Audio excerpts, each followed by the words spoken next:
자, 오늘은 그 크라우드 펀딩이라는 그 새로운 그 자금 조달 방식에 대해서 보겠습니다. 이 크라우드 펀딩은 대중을 의미하는 크라우드, 그다음에 자금 조달을 의미하는 펀딩 두 글자의 모임체인데 그 대중이 작은 돈을 그 모아서 어, 저 사업 단위나 스타트업 기업 자체에게 이제 자금 지원을 해서 그 사업화를 성공시키게 하는 자원으로 활용된다, 그런 뜻이죠. 이거는 지금 그 일반 스타트업이나 또 사회적 기업에게 특히 또 좀 중요한 의미를 가집니다. 왜냐하면 이제 사회적 가치를 추구하는 데서는 일반 투자 재원이 좀 들어오기가 어려울 수가 있는데, 왜냐하면 재무적 수익이 그 원래 돈이라는 거는 투자 자금이 되려면 그 투자 수익분이 이제 보장이 돼야 되죠. 그런데 이제 그게 성립이 잘 안 되는 사회적 기업에게 또 소셜 벤처에게는 크라우드 펀딩, 그러니까 잘 들어오지를 못한단 말이에요, 일반 자금은. 그런데 다행스럽게 임팩트 투자라는 재원들이 사회적 가치를 보고 재무적 수익과 그 자금 그 회수 비율이 조금 낮더라도 하겠다는, 이제 투자를 하겠다는 임팩트 투자도 있지만, 대중이 지원하는 작은 돈이지만 모으면 큰 돈이 되는 그런 크라우드 펀딩의 것은, 그 기회가 통고가 열렸다는 것은 굉장히 중요한 일이다. 대중의 작은 투자 기회에 일으킨 것이 있고, 특히 온라인 기반, 인터넷 시대에 온라인 기반이 됐기 때문에 이제 온라인으로서 사업을 소개하고 그것에 설득력을 가진 사업에 온라인으로 투자할 수 있다. 투자 원천이 다원화됐다는 점에서 매우 좋은 그 계기라고 볼 수 있습니다. 미국의 그 2012년 4월 소위 잡스 법안이라는 것을 오바마 대통령 때 이제 그 잡스 법안으로 허용됐습니다. 이거는 점프 스타트 뭐 그런 그 이제 새로운 그 여기 있네요. 점프 스타트 Our Business Startup Act라는, 미국의 Act란 단어가 법안이고, 점프 스타트 Our Business Startups를 하기 위해서 대중이 참여할 수 있는 길을 열었어요. 보통 이 잡스를 스티브 잡스로 이제 오해하는 사람들이 있는데 그건 아니고, 그래서 킥스타터가 크라우드 펀딩을 중개하는 플랫폼 기업으로서 최초의 기업이 됐고, 쿼키 엣지, 인디고고도 좀 유명한 편이고요. Funded by me, 로켓 하우 뭐 이렇게 해가지고 소위 대중의 십시일반 작은 돈을 모은다 그래서 마이크로 경제의 새로운 엔진으로 보고 있습니다. 자, 특징. 이제 특정액 이상 기부한 사람에게 줄 수 있는 것도 있고, 이 기업을 할 수도 있고, 프로젝트 단위로 이제 돈을 낼 수 있고, 그래서 미리 이제 그 제품에 기부하는 사람들을 보고 수를 예측하고, 제품이 시장에 나갔을 때 어느 정도 시장에 통할 것이다라는 것을 어림잡을 수 있다. 그래서 필요한 자금을 펀딩을 통해서, 크라우드 펀딩을 통해서 얻고, 또 제품 주문도 받고 제품 수요가 있다는 확신도 얻을 수 있고, 뭐 이렇게 지금 됐습니다. 크라우드 펀딩에서는 이제 해파리 수족관 사례도 있었고, 이제 그런 것들이 이제 킥스타터 같은 데서 최초의 크라우드 펀딩 업체 킥스타터에서 이제 드러났던 그 현상들이죠. 실제로 보면 크라우드 펀딩에는 네 가지 유형이 있는데, 첫 번째가 기부형 있고, 두 번째가 보상품 제공, 리워드 베이스, 뭔가 그 보상을 준다. 가방을 에 대한 것을 만드는데 돈을 펀딩을 하겠다. 이 가방을 이제 만들겠다. 그 펀딩 자금을 가지고. 그런데 보상은 뭐예요? 그 가방을 이제 주겠다는 거죠. 그러니까 약간 선구매 유형도 되는 거죠. 미리 그 가방 상품을 나온 제조된 상품을 사는 것이 아니고 그걸 이제 제조할 테니까 미리 살래 하고 펀딩 그 출자자들은 그걸 미리 선구매하는 겁니다. 대출 빌려주는 형식이 있을 수 있습니다. 그다음에 전체 지분을 사는 지분 투자형이 있어요. 대개의 경우 보상형이 제일 요즘 많은 편이고 아무런 대가를 보상을 원치 않아도 되는 것이 기부형이고 그렇죠? 나머지는 다 이름이 얘기해요. 대출과 지분 투자니까 이게 지금 그런 겁니다. 그래서 도네이션 기부는 뭐 스토리 펀딩이라든가 오마이 컴퍼니 보상형은 우리나라의 와디즈, 미국의 킥스타터, 인디고고 선구매 형식. 그다음에 대출은 테라 펀딩 8% 이런 거고. 이 대출에 대한 것은 아무나 대출을 또 소개할 수 없기 때문에 우리나라 금융의 원리상 좀 규제가 아직 있는 편이고 아주 자유로운 건 아닙니다. 그 다음에 이제 지분형은 비교적 지금 늦게 발전이 되고 있는데 우리나라의 오픈 트레이드에서 하고는 있는데 이것도 이 전체 스타트업의 그 지분 중에 얼마를 사느냐 하는 거에 약간 금융적인 활동이 있기 때문에 그 안전도 과도한 이상한 그 사기성 투자 유도 이런 걸 막기 위해서 조금 등록과 그런 규제가 있다고 봐야 됩니다. 기부형은 아까 얘기한 대로 금전적 보상이나 비롯해서 어떤 보상을 전제로 하는 순수형 형태의 기부. 이제 뭐 초등학교 총기 사건, 미국 커네티컷의 총기 사건의 피해자를 위한 모금이 이제 그 주요 사례인데 이런 데는 아무래도 좀 슬픈 총기 사건으로 슬픈 일이 일어났으니까 피해자 가족에게 또 피해자를 추모하는 의미에서의 모금이 일어나니까 그거는 기부겠죠. 어떤 보상이 없는 거죠. 그렇죠? 이런 것들도 좋은 일을 대중이 참여할 수 있는 길이 열렸다는 점에서는 굉장히 중요한 이제 통로가 열린 셈입니다. 사회적 참여도 좋고 같이 슬픔을 공감할 수 있고 이런 일을 만들지 않는 너무 엄숙한 일만이 아니고 같이 모금을 통해서 슬픔을 나눈다 이런 거죠. Give Forward, Volunteer Forever 등이 이제 있습니다. 그 다음에 보상품 제공형.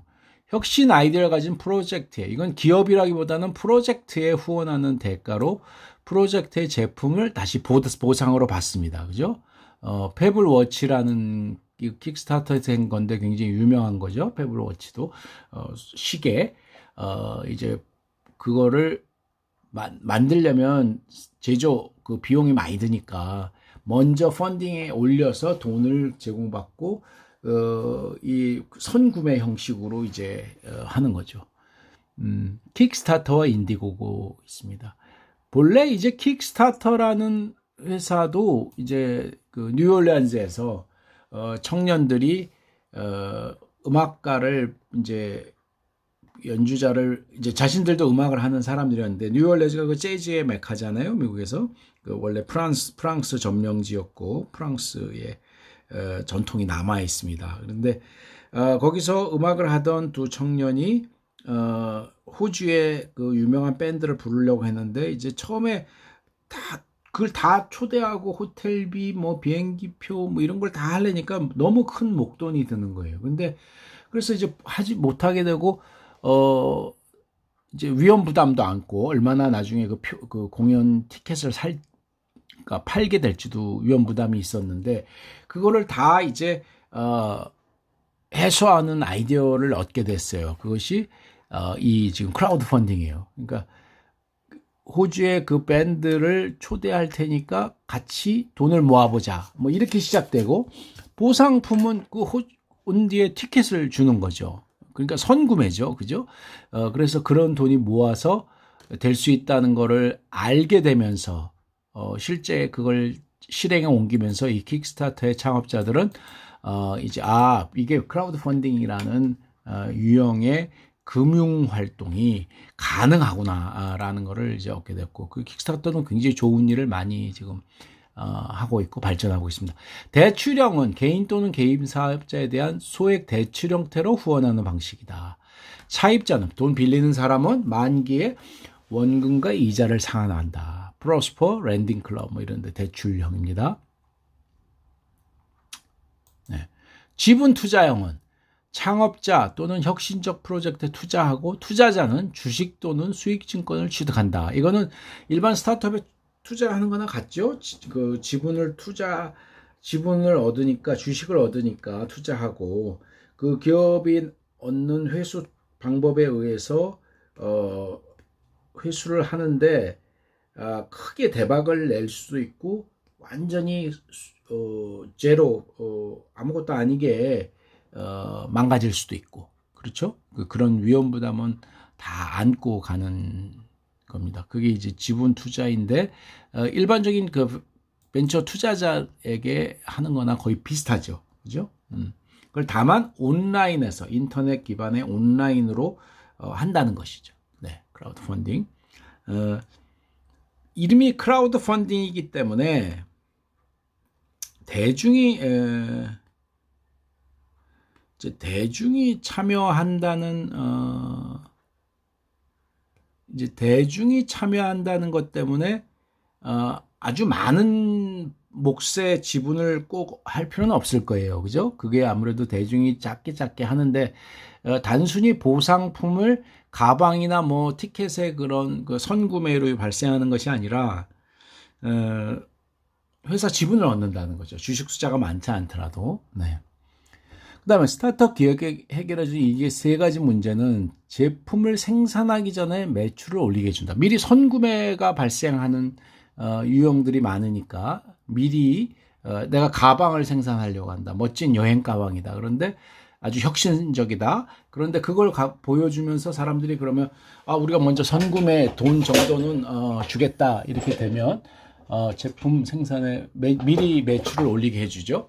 그다음에 소비자를 일종의 공동체로 전환을 해서 후원자 같이 됩니다.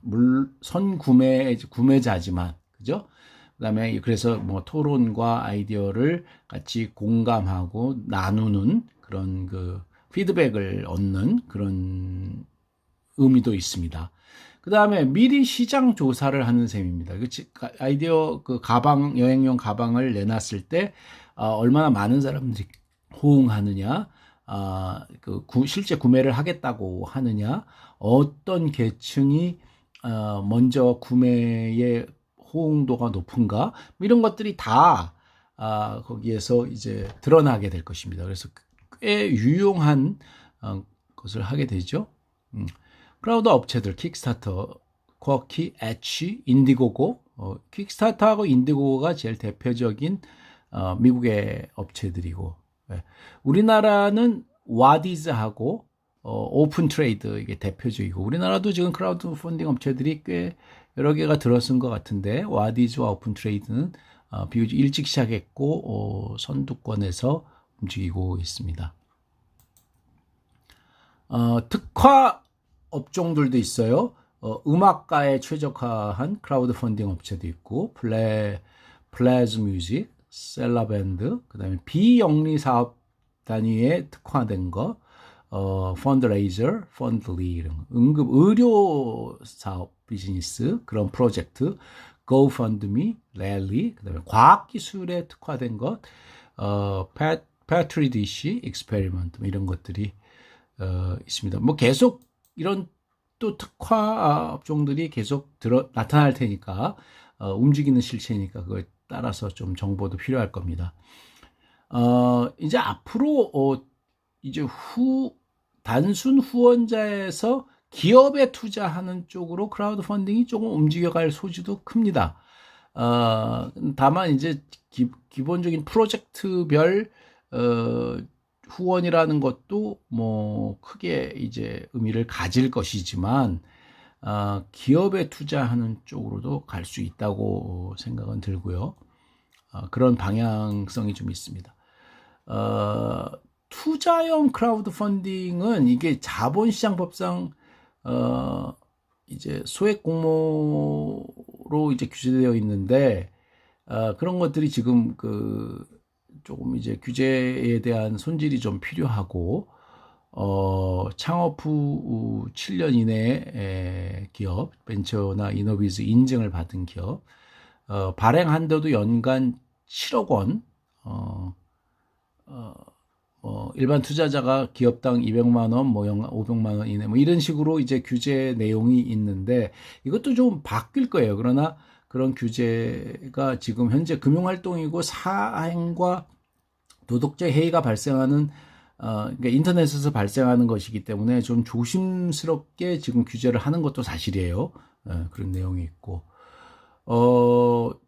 지금 그동안 투자를 해주는 스타트업과 사회적 기업에 투자를 해주는 게 엔젤, 엑셀러레이터, 벤처 캐피털 이랬는데, 투자형 크라우드 펀딩이 하나 추가적으로 더 생기는 거죠. 그리고 다양한 사람들이 조금 작은 액수라도 도움을 줄 수 있는 길이 열렸다는 것, 되게 특별히 유용한 길이고요. 이 지분 증권에 대해서도 뭐 비슷하게 일반 벤처 캐피탈과 엑셀러레이터가 했던 거와 비슷하게는 되는데, 이제 기본적인 이제 규제 사항은 지금 따라야 되고요. 네.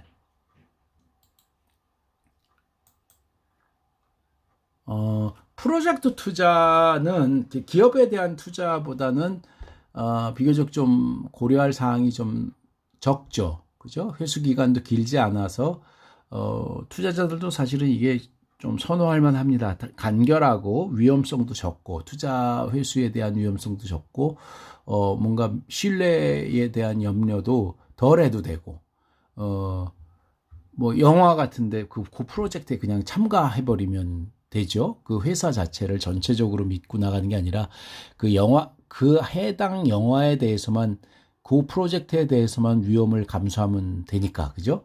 아무래도 위험에 대한 범위나 깊이가 작죠.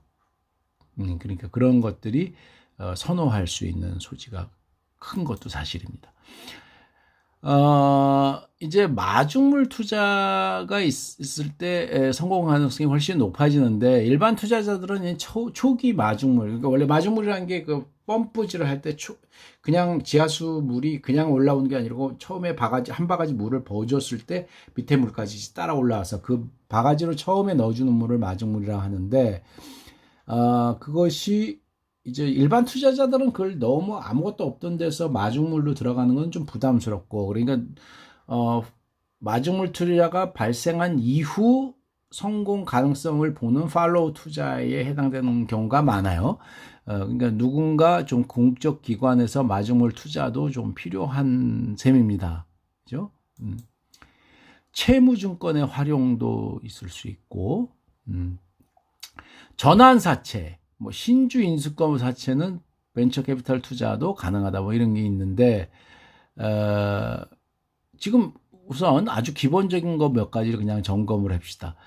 스타트업 투자의 경우 주식 투자가 보통 주식으로 받는다는 거죠. 그러면 이제 그 지분을 받기 때문에 회수할 때 지분 한 주당 가치가 올라가면 거기에 따른 이제 보상을 받는 것이고, 가치가 제로가 되면 회수 전체도 원금도 다 까먹는 거예요. 그렇죠? 근데 회사채라는 건 뭐예요? 여기 있는 회사채. 회사채는 이제 채권이니까 빌려주는 것이죠. 이자를 받는 것이고, 그죠? 원금에 대한 이자. 이거는 지분하고는 달라요. 이제 채권이 뭔가 회사 자체가 망하더라도 채권자로서의 뭐 꼭 제일 높은 순위인지 아닐지는 그 경우에 따라 다르지만 하여튼 돈 빌려준 사람으로서의 위치는 있어요. 그러나 주식 투자자는 회사가 이제 정리하고 파산했을 때 자기가 주주잖아, 주인이잖아. 주인이 먼저 가지는 권한은 별로 없어요. 그래서 이제 아무런 그 보상물이 없을 수 있다, 이렇게 되는 것이고, 크라우드 펀딩도 이게 지금 그런 채권과 뭐 그런 걸 할 수 있습니다. 이 전환사채라는 건 뭐냐? 채권에서 주식으로, 주식에서 채권으로, 양방향으로, 뭐 특정 조건은 필요하지만 바꿀 수 있는 것, 그렇죠? 맨 처음엔 주식으로 했다가 어떤 조건에서 한 번 채권으로 전환할 수 있다. 뭐 이런 권리들을 얘기하는 것이고, 신주 인수권 부사채는 사채로 채권으로 가되 새로운 주식을 인수할 수 있는 권한을 가진 사채, 뭐 이렇게 되는 거죠. 그러니까 이게 돈을 지금 투자하고 빌려주는 사람 쪽에 조금 유리한 조건을 한 번 더 걸어주는 그 용도로서 의미가 있죠. 그러니까 벤처 캐피탈들 목돈 들어올 때는 그런 용도 변경이 가능하고 그런 상황을 좀 선호하겠죠. 그렇죠? 예. 투자형 사례, 온오프 믹스 이런 게 있습니다. 이 온라인, 온오프라인 모임에 대해서 쭉 중개하는 사이트인데 이것도 굉장히 크라우드 펀딩으로 했는데 꽤 성공한 것으로 봐야 됩니다. 정상 라이다 이런 것도 있고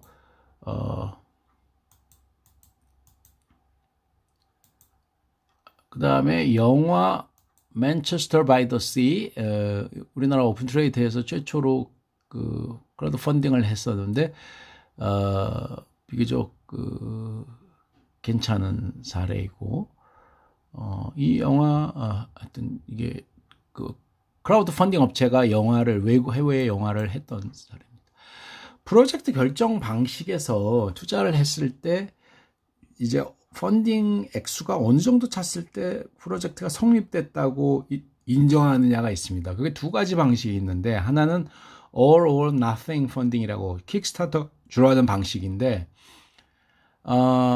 목표 금액에 도달하지 못하면 프로젝트는 취소된 걸로 합니다. 예를 들면 목표 금액이 2천만 원이었다. 그런데 1,500만 원이 되었으면 프로젝트 성립을 안 한 겁니다. 그러니까 선구매 보상형 프로젝트에서 1,500만 원 낸 사람들에겐 다시 1,500명의 그 분량의 각자에게 이게 취소됐다는 거를 알리고 끝내요. 만약에 목표를 도달했으면 이제 프로젝트가 성립하는 거고 성공적으로 펀딩을 유치했을 경우 약 5% 정도의 수수료를 이 킥스타터 같은 플랫폼 회사에서 갖게 되는 거고요. 이 킥스타터 같은 플랫폼 회사의 수익과 비즈니스 모델도 좀 주목해야 됩니다. 그 다음에 Keep in all 펀딩 방식은 인디고가 쓰는 방식인데 목표 금액에 도달하지 못했다 할지라도 그때까지 서약된 금액에 이게 프로젝트를 추진하게 하는 겁니다. 그러니까 아까 목표 금액이 2천만 원이었는데 여행용 가방 근데 1,500만 원에 해당되는 사람들이 들어왔어. 그런데 이 Keep in all 펀딩 방식에 의하면 프로젝트를 성립시킨다 이거예요. 그래서 1,500만 원 낸 사람들 의 돈을 이제 펀딩에 참여하게 해서 그 여행용 가방 프로젝트를 진행시키는 겁니다. 그 두 가지 방식이 있습니다. 이것도 뭐 선택이고 프로젝트마다 또 조건을 달 수 있습니다. 킥스타터가 이제 목표 액수를 굉장히 강조하는 것으로서 유명하고 제시된 사업계획 목표를 채운 것은 약 40%에 달한다고 합니다. 킥스타터의 경우는 가장 모금액이 많았던 건 디지털 시계에 있었고 2천만 달러를 모았답니다. 어마어마하죠. 네, 꽤 많이 모았고 오케이. 이제 크라우드 소싱, 크라우드 펀딩이 아닌 크라우드 소싱 그런 거는 아이디어를 대중에게 얻는다. 대중에게 이렇게 내놓고 제품 아이디어를 내놓고 막 이렇게 아이디어를 추가하고 수정 보완하는 거죠. 의견을 받아들이면서 그런 사이트들이 있습니다. 이제 쿼키도 그런 사이트였는데 그런데 이제 여기서 조금 중요한 것이 이제 새로운 아이디어에 대한 보상. 그러니까 이게 지적 재산이잖아요. 계속 아이디어를 추가하고 새로운 돌파구를 열었다면 여행용 가방에 새로운 주머니를 넣게 하고 디자인을 하는 아이디어를 온라인에서 계속 이 플랫폼에서 얻었다면 그 아이디어를 낸 사람들의 보상이 있어야 뭘 계속 좋은 아이디어가 들어올 거 아니에요. 그죠? 뭐 그냥 아이디어만 내고 본래 사람이 다 모든 걸 취한다면 아이디어 내는 사람들도 뭐 단순 흥미에서 하는 일부의 사람이 있을 수 있지만 그거 갖고는 충족이 안 되니까 그게 지금 완전히 해결이 안 돼서 크라우드 소싱은 생각만큼 아주 발전적으로 지속되진 않습니다. 그 처리가 어렵기 때문에 아무튼 그런 부분이고, 그래서 발명가가 사업가가 되는 것이 굉장히 쉬워지고 있다. 이 오픈 소스 디자인, 그러니까 아이디어를 더 많이 얻을 수 있고, 돈도 크라우드 펀딩, 아이디어도 크라우드 소싱, 그 다음에 3D 프린터 같은 것이 특히 이제 제품과 시제품에 대한 시도를 쉽게 할 수 있고, 3D 프린터는 아마 더 정교하게 이제 발전을 할 것이 분명하기 때문에 그런 것들이 크게 도움이 될 것으로 봅니다. 지금 지금 이 크라우드 펀딩의 사례만이라는 새로운 개념, 또 이 사례들을 봤을 때 대단히 이제 조금 더 쉽고 더 다수가 작은 액수로 투자를 하거나 아이디어를 공유하거나 보상을 받거나 그렇게 될 수 있고, 그에 따라서 어떤 작은 아이디어도 엄청나게 시작이 쉬워졌다. 사업가가 될 수 있는, 창업자가 될 수 있는 길이 쉬워지고 있다. 이게 뭐 단위과 아이디어가 아직 다듬어지지 않아서 벤처 캐피탈에게 가서 투자를 받는 것도 굉장히 어려운 일이었는데, 그것이 크라우드 펀딩이라는 체계를 통해서 얻을 수 있는 길이 열리고 있다라는 것이 큰 의미라고 볼 수 있습니다. 특히 사회적 가치가 있는 일을 하는 사람들에게는 더 그렇죠. 그죠? 대중은 그것이 공감할 수 만한 일이면 조금 크게 보상을 받지 않더라도 어느 정도는 투자를 해줄 만한 움직일 거거든요. 그런 기회가 열리고 있다는 것이 좋은 일이고, 이미 그 물결이 지금 일어났다. 좋은 여건이 성숙되고 있다고 볼 수 있습니다. 오늘 영상 여기서 마칩니다.